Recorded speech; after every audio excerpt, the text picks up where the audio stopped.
കേരള സർവകലാശാലയിൽ പ്രതിസന്ധി രൂക്ഷമാക്കി വീണ്ടും ചേരിപ്പോര്. ഇടത് സിൻഡിക്കേറ്റ് അംഗങ്ങളും കോൺഗ്രസ് ബി.ജെ.പി. അനുകൂല ജീവനക്കാരുടെ സംഘടനകളും തമ്മിൽ സർവകലാശാലയിൽ തർക്കമുണ്ടായി.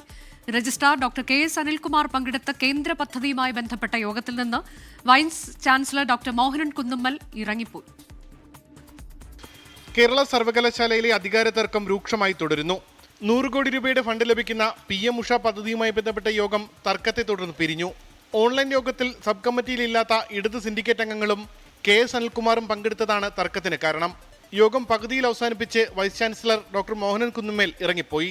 സർവകലാശാലയിൽ ഇടത് സിൻഡിക്കേറ്റ് അംഗങ്ങളും കോൺഗ്രസ് ബി.ജെ.പി. അനുകൂല സംഘടനാ പ്രവർത്തകരും തമ്മിൽ വാക്കേറ്റമുണ്ടായി. ഇടത് സിൻഡിക്കേറ്റ് അംഗങ്ങൾ ഫയൽ നീക്കവുമായി ബന്ധപ്പെട്ട് ഉദ്യോഗസ്ഥരെ ഭീഷണിപ്പെടുത്തിയെന്ന് ആരോപിച്ചായിരുന്നു തർക്കം. എന്നാൽ ഹെൽത്ത് സെന്ററിലേക്കുള്ള നിയമനത്തിനുള്ള സെലക്ഷൻ കമ്മിറ്റി നടക്കുന്ന സാഹചര്യത്തിൽ സിൻഡിക്കേറ്റ് റൂമിലേക്ക് അതിക്രമിച്ച് കയറി ജീവനക്കാരുടെ സംഘടന പ്രശ്നമുണ്ടാക്കിയെന്നാണ് ഇടത് സിൻഡിക്കേറ്റ് അംഗങ്ങൾ അറിയിച്ചത്.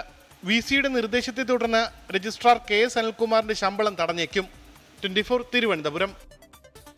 ലോകത്തെവിടെയായാലും ഏത് സമയത്തും 24 വാർത്തകളും ഓഗ്മെന്റഡ് റിയാലിറ്റി പാക്കേജുകളും എക്സ്പ്ലെയിനറുകളും വിശദമായി കാണാൻ ഞങ്ങളുടെ YouTube ചാനൽ നിങ്ങൾക്ക് സബ്സ്ക്രൈബ് ചെയ്യാം.